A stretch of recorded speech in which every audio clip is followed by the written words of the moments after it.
Salut, c'est Trado, content de vous retrouver pour la mise à jour du CFD à risque limité sur le Dow Jones 30, tradable à partir de la plateforme de CMC Markets. On commence par les précautions d'usage. Comme d'habitude, il ne s'agit que d'une analyse technique qui ne tient pas compte des fondamentaux. Il faut connaître les fondamentaux, savoir pourquoi on achète ou on vend une action ou un indice avant d'agir, hein. L'analyse technique n'est là que pour vous donner des points d'entrée et de sortie optimaux.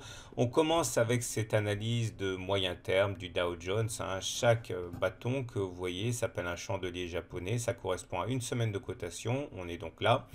Et pour chaque bougie, le plus bas et le plus haut de la semaine. Comme on peut le voir, pour l'instant, pas de doute, la tendance elle est haussière en unité de temps hebdomadaire. On voit ici que on est au-dessus d'une moyenne mobile à 30 semaines qui monte, hein. On est à 20 720 points, pas dollars, points pour cette moyenne mobile à 30 semaines. Elle monte, on est au-dessus, donc ça veut dire qu'au regard de ce critère, on est en tendance haussière. On est également aussi au regard de l'autre critère, celui des pics et des creux. Vous voyez, les pics montent, les creux montent. Ça veut dire qu'au regard du critère de Do, on est également en tendance haussière. L'Ishimoku ne fait que confirmer cela. Vous voyez, on est au-dessus de la Tenkan, au-dessus de la Kijun, au-dessus du nuage. Tout ça, ça monte. Et lorsque l'on est au-dessus d'un nuage qui monte, comme ça, là aussi, on dit qu'on est en tendance haussière. Donc, vous voyez, donc il n'y a pas de doute quant à la tendance, elle est très fortement haussière. Et on a également des supports qui se dessinent, puisque chacune de ces courbes correspond à un support potentiel. Donc, la Tenkan à 21 480 points, la Kijun à 21 400 points, etc. Donc, on est vraiment très bien orienté. La question, c'est de savoir ce qui pourrait gripper, hein, cette jolie mécanique, hein. En fait, comme on peut le voir ici, c'est graphiquement qu'on peut avoir des doutes. Vous voyez, on est dans une figure qui semble être un biseau ascendant.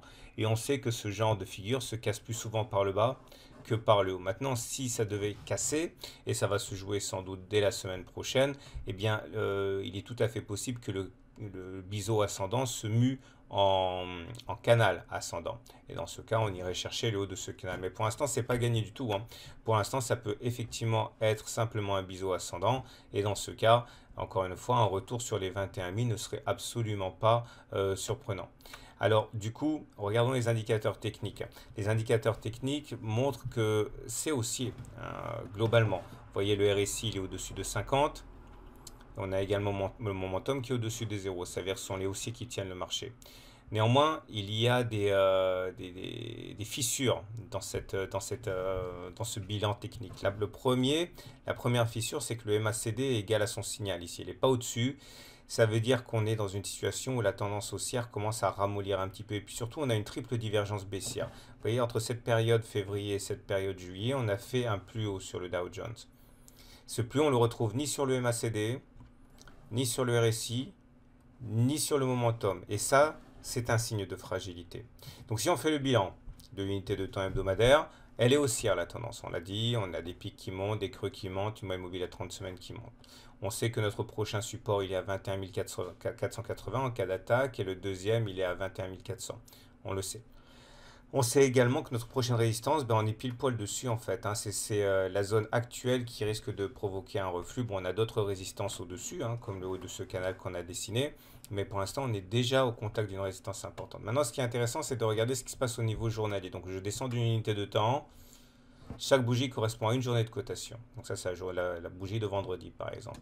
Et vous voyez, on peut tout à fait mobiliser ici l'effet balançoire. On a eu du mal à passer cette zone de résistance ici, et finalement cette zone de résistance a été cassée là, sur cette bougie. Et selon le principe de l'effet balançoire, les objectifs, c'est de jouer avec un effet de symétrie. Le premier objectif, c'était effectivement par symétrie, par effet miroir, de prendre la distance qui avait été parcourue en dessous de la résistance, de la passer au-dessus de la résistance. Ça nous donne un objectif qui a été touché ici. Le deuxième objectif, toujours par effet balançoire, c'est de prendre cette distance, hein, ce parcours qui a été parcouru en dessous de l'effet de la zone de résistance et de le reporter. Vous voyez, pile poil, on est allé là. Ça veut dire qu'il y a potentiellement déjà maintenant, hein, une résistance au-dessus de nous. Et pour terminer sur une note un petit peu moins optimiste, on regarde l'unité de temps mensuelle. Maintenant, chaque bougie correspond à un mois de cotation. Alors c'est très haussier, vous le voyez, on est dans des canaux ascendants, il n'y a pas de problème par rapport à ça. Mais je suis remonté loin, je suis monté en 2003. Vous voyez, on a évolué comme ça, de fort belle manière à l'intérieur d'un grand canal. On a fait un impact, et finalement, on a même fait deux impacts, et finalement on est descendu, on a cassé, on a connu la grosse correction que vous connaissez des années 2008-2009. Ok. Et depuis, on s'est mis dans un autre grand canal ascendant. Et comme vous pouvez le voir, on est en train d'essayer de casser par le haut ce canal. Ça va être une chose qui va être très compliquée à faire.